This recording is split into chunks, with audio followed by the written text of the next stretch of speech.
like putting a new chicken in your chicken yard. You know, all the old chickens go, what is this? It's a chicken, I know, but I've never seen it before, so we're gonna kill it.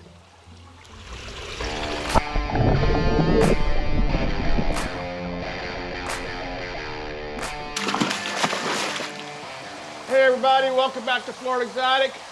Again, we tried to set up to do this video earlier in the week, but it's Friday and we're just now getting started, so Glenn will be up till midnight doing this. I won't be. And I'm tired anyway because I stayed up last night and watched the lunar eclipse, the blood moon. Really cool. Got up about 2, went outside, hung around. Beautiful, turned all the lights out. These are 6-stripe frontosa that are here in the hatchery, and they've just gotten out of hand size-wise. And we're going to move them to another place where we have 6-stripe frontosas. And then we got some plans here for this hatchery, which we're not telling Tama about, because it involves moving a bunch of her breeders around. So we may have to give her a 3-day vacation. Either that or fight with her. She'd rather have the vacation. So we're heading over to another area. And by the way, we got our first spawn of these wild candalis. And they're over there, and the little eggs have hatched, and everything's good. And these are in that. So we're heading over to another area. Well, here we are where we're going to put them. And we got to do 2 things. Number 1, I'm going to catch out this tank right here. These are 6 stripes too, but we've kind of piled some of them up. So we've got a couple of sizes in here, and I really don't want to put these ones from the hatchery in here with these bigger guys. We're going to move the bigger guys over to what we affectionately call the Tanganyikan area. And what I'm going to do is, you're going to notice something when I do this, that these guys, when I show you the ones we just brought out of the hatchery, these guys are much lighter in color, and that's because they're outside. And they just pick up the sun better. So I'm taking anything out of here that's, you know, to this size. And I'm going to leave, these are 6-stripers, Burundis, F1s. And I'm leaving these smaller guys. And again, because I'm adding oddball fish, and by meaning oddball, the ones from the, like I said, from the hatchery are going to be darker. When I dump in here, you'll see. And I don't want them to look at each other and say, who's this? What's going on here? I don't like it. I think I'll fight them. Hold on. You cut a big one. Is that it? Yeah. Okay, now I'm going to, this is 6-stripe also. I'm getting rid of these, put them with those, because I want to use this tank next week for my baby Khaleesas. We've got about 150 of them in there. It's ready for them to come out. So these are going to also go into that bigger vault. This is this vault's about, I want to say this vault's 220, 230 gallons, and one behind me is 300. And one rule of thumb is 1 inch of water for every, 1 gallon, I don't know what it is, 1 gallon of water for every 1 inch of fish. So anyway, I'm putting these over here, so they can get to, when I dump them in, I want them all freaked out. I don't want them to be any typical little territory they have. I don't want them involved in that. I just want them, so now see how dark these guys are? Look at these guys. See how dark they are? That's the same fish, but these have been outside. In a day, these guys will look like this. It's almost like chameleons. I'll put these in here. Now, if you didn't do this and you added a fish to your tank, good luck, come back 10 minutes, and most likely be shredded. because they'll see it as different. It's like putting a new chicken in your chicken yard. You know, the old chickens go, "What is this?" It's a chicken, I know, but I've never seen it before, so we're going to kill it. Okay. So I'm going to kind of let them sit there for a minute. Not only am I going to put them in like that, I'm going to leave this bucket in the tank. This will freak them out. And they won't do it. Oh, by the way, Glenn, let me show you something. Last week we took a picture of our Florida biggest water lily. They just started blooming. So next week we'll see how big those blooms are. Pretty incredible. I'm going to dive under that thing next week with a GoPro. There may be an alligator in there, Bureau. I don't care, I've wrestled an alligator before. Listen, we're headed over to the other area. We'll meet you over there. We're not only going to dump these, but I got to grab a champ trout. So off we go. You know what, Glenn? What we should do is take Dave out his Dovii female that they have for him. Why don't we grab that? Yeah, right, the boys right brought one in, so it's back on row 7 or 8 back there. By the way, I've renamed Dave. He's now Jack. And if you know the song Jack and Diane, that's going to be his song. So we'll take her over there, but what we need to do is when we do this, we have to put something in there. She's a big female. I've already set up some bricks over there. Oh, you did? Yeah. Great. So the big Dovii we sent out last week, big boy, whatever he was called, big fella, whatever. And we sent 2 females. That fish bred for him within, I think, about a week. They had a huge spawn. Here, I'll carry that one. Okay. So off we go. Yeah, good. Now, do you want to catch him first? Yes, I do.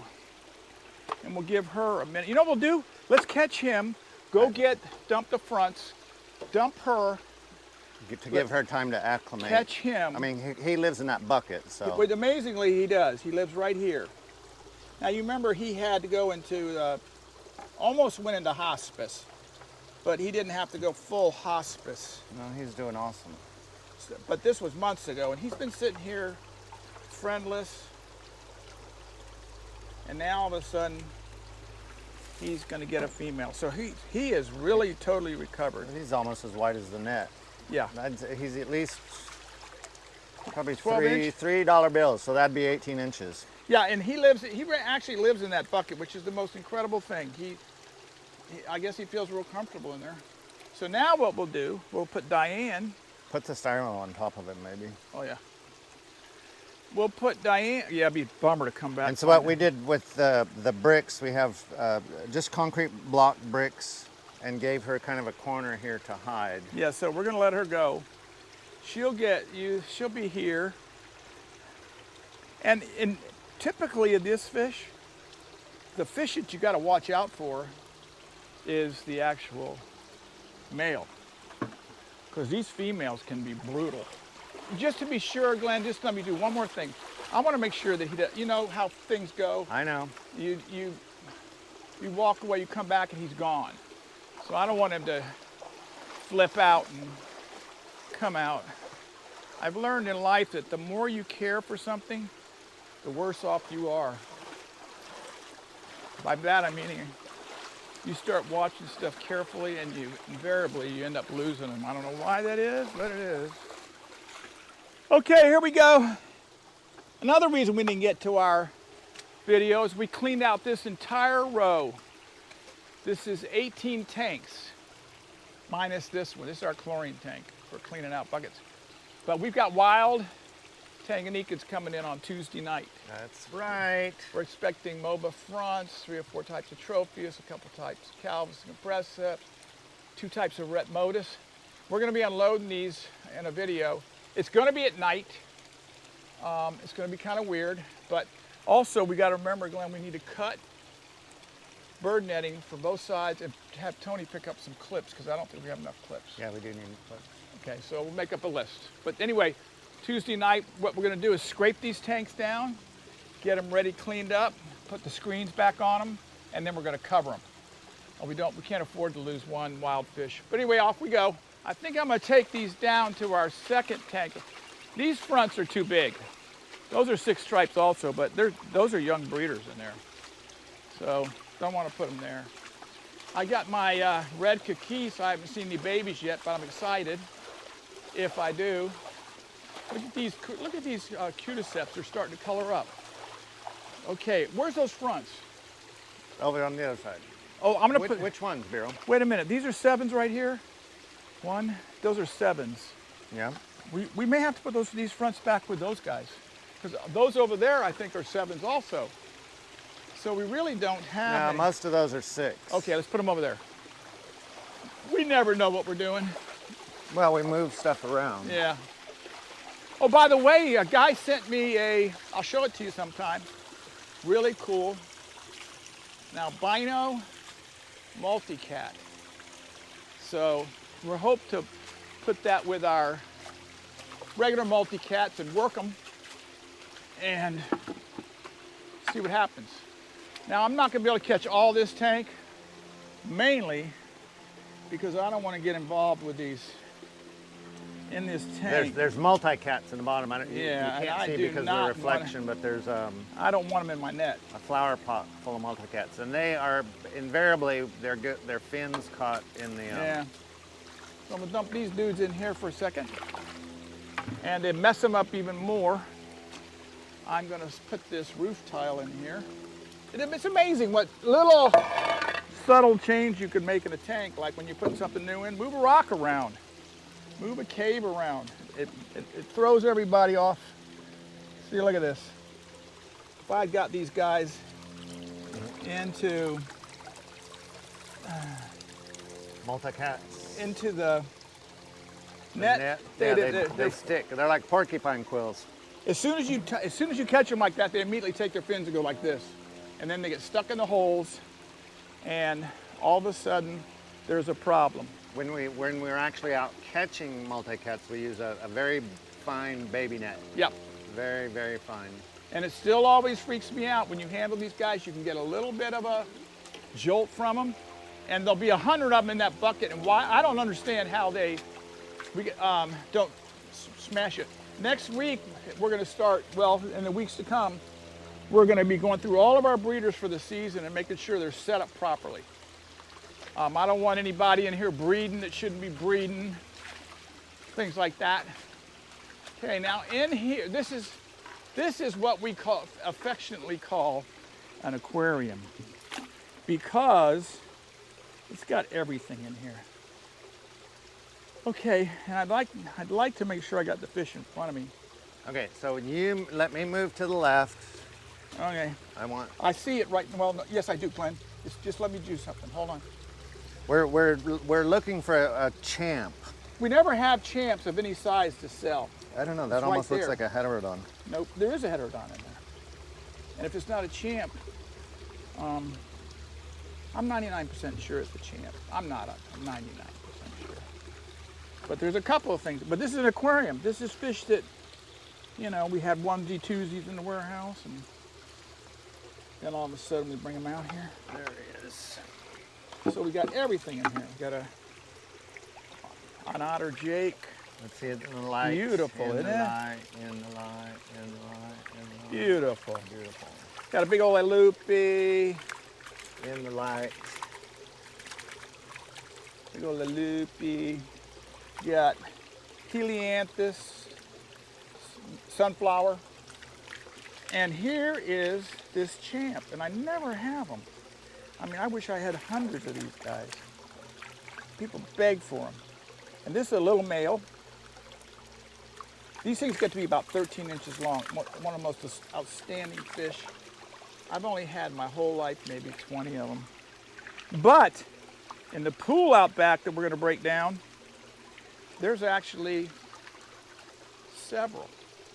Some to start our breeder with, and some may be going to a local pet shop near you. But they ain't going out cheap. That's for sure. So now we're going to head over there. Let Jack go And hopefully we won't come back Monday and find one of them shredded. All right, it's time to let Jack go. And Dave. I'm always going to call him Dave. no. John Cougar Mellencamp, Jack and Diane. It's a little story about Jack and Diane, two American kids living in the heartland. Mm-hmm. I could sing it for you. Now, could. not only am I going... We might get a copyright strike. Uh-oh. Yeah. Oh, I never... Anyway, not only did he's going to go into his normal bucket, I'm leaving another bucket in here. Again, a little diversion. Hey, Biro. Mm-hmm. You know my secret tank that you tore apart with the freddies in it? Yes. We need to stop by there and pull out. The male inexplicably disappeared, but I've got babies in there that are about an inch, so what we're going to do is let's run over look there. for new breeders. Yeah, probably not today, but let's just take out those, and then we can take those babies and put into our new black tubs that we did last week. Got it. Off we go. Glenn mentioned to me that we lost one of the freddies in here. We don't know if it's the male or the female. So we're actually going to, he calls it, deconstruct this tank. Yeah, Take this the is baby our out. breeder tank that we did a video. Was it last year? Holy Yeah. gosh, it goes so fast. Yes. So what we're going to do is I'm going to lower the water. He says there's some babies in here. So I bet you I need to start this hose over here. Over in these Lacoma Island elongatus, which is one of the fish we'll be going through to check for breeders. And Andy and I named this fish cleverly Lacoma Island elongatus because that's where we found it. Clever. And now they call it the minutus. Minutus. Yep. They've changed a lot of the names we called them, but I refuse to change, and I will to my dying day. We were the first to do it, so to me, that has some importance. Have more importance to me if people who are renaming them came and talked to me about it. Speak up, Biro. Can barely hear you. said, I know you're tired with you all chasing the blood moon and everything. well, that was really cool. I got up at 2, like I said, and it was already doing its thing, and it got rapidly better and better and better. Impossible to use my phone to take a picture, but I did. I got a couple nice shots, and at probably 2:58 and 3 o'clock, it was at its maximum, if you want to call it red stage. And I imagine if you'd had a telescope or something, it would have been incredible. And I was amazed that I got up, and of course I set my alarm to go off, and I did not need it. I woke up 5 minutes ahead of the alarm. So I'm gonna put this down here and get this out of here. I see babies running around for sure. And then this will come out. I'm not supposed to get this arm wet up to my elbow, but I forget. So I'm gonna stick this arm in and grab this stuff out. But next week, we're gonna be starting on a couple of things, which is getting the breeder tanks ready, which involves looking at every single fish and getting them, make sure I got the best males, best females, right proportion male to female, and then we will call it done for the year, and nothing will change unless we have something happen to the tank, which does. By the way, folks, if you ever have your fish and they're doing really great one day, you come the next day and half of them are dead, be looking for a parasite or water quality. Glenn and I were talking about this the other day, because every now and then we'll walk by a tank and it'll be just doing great, come back the next day and a little bit of a problem. So if they have a Here's internal problem, I need 2 buckets because I don't want to put these babies in buckets because they're going to wail on them. If they have some kind of internal problem, might be a bacteria, the deaths look like a bell curve. Start off slow, go up, peak, come down. Parasite, 99% of the time. Straight up, and then whatever you got left, straight down. And this is the second batch of Freddies. freddies. And keep in mind, people, when you have a 60 in yeah, there. yeah, when you have a parasite, they're on the outside of the fish. I hear people saying, well, you know, I have ick, so I'm going to use metronidazole. Metronidazole is for gut-related problems. It won't help you. You got to put something in there that's going to nail the ick when it's off the body. That's the only time you can kill it. You can't kill it when it's on the side of the fish. And it cycles 24 hours depending on the temperature. So keep that in mind. But if you have a bad parasite, you might have to eventually. Well, look at those. Must have been left over from the, from the previous. Yep, there's one batch. Or it's a super strain. That's right. Dun dun dun. So. All right, let's show these guys. And I'm not even going to try to. Are we even going to try a mate for that? Throw it in my net and we'll see what it is. If the guys can catch another one, a female, if this is a male. It looks like a little female just because of the coloration, but I'll let you vent and take a look. I'd say female. I would concur, Mr. Bureau. Okay, so let's leave it here and ask the guys to catch 3 or 4, and maybe they can find. You just dump the babies back in there? No, the babies are in the other bucket. Okay. I think. Did I? No, they're the babies. So we'll set this back up real quick, and then be on our merry way. And like I said, Tuesday, Tanganyika and unloading day. I think they come in around 8 o'clock at night, coming into Miami. Tony will get there and pick them up as soon as they make them available. We'll get them here. We'll have lights in action going on. It's a comical but very efficient way we do it. And I don't put them in the warehouse because really I don't have room. I can't tie up the warehouse for 2 or 3 weeks. I gotta ship fish when people want them. So anyway, now where are we taking these? Let's go put them in the black tubs that we started out last week. Okay. Do you have the cover screen? Yeah, you want to turn this back on? I can't do it one-handedly, so you've got to hold this PVC while I turn I can turn it on with my left hand. Can't I? Yeah, the thing is the PVC spins, so. Well, you hold one part of it. And is that what you suggested? And I just wasn't hearing you? Yes, Mr. Sleepyhead. That's exactly Good. what I was Lift that up so I can slide this under it. Okay, I'm going to hold the pipe. Good. Okie dokie. So off we go to Glenn's super tub thing, which he's already started using. And it's working pretty good. So for we're going to set the whole row up. So here's our tub system. And I can see Glenn's got fish here, and he's got fish here. Are there? This one is empty. Okay, so we got this screen here. This is bird netting. Just keep the birds from. We have a little blackbird this time of year called a grackle, and they're actually a migratory bird. Boat-tailed grackle. That comes in, and what they'll do is they'll sometimes take fish off the ground because they can corner them, and then they'll take them up to the vaults and dump them in the vaults. Idiots. And we don't consider these fish on the ground to be a problem, except we don't want them coming. If a fish hits the ground, the rule on the farm is it stays on the ground, because we don't know and we don't want to mess with it. So anyway, thanks for being with us. Again, we're going to have some neat stuff coming up. Be sure to subscribe, most important thing of all. Hit that notification bell. Yes, get your friends to do it too. If you need some of our fish, visit your local pet shop. Tell them, I'm interested in X fish. Give us a call. We'll see if we can't get it to you. So anyway, see you next time. Like us, subscribe, and give us a comment. Adios. Adios.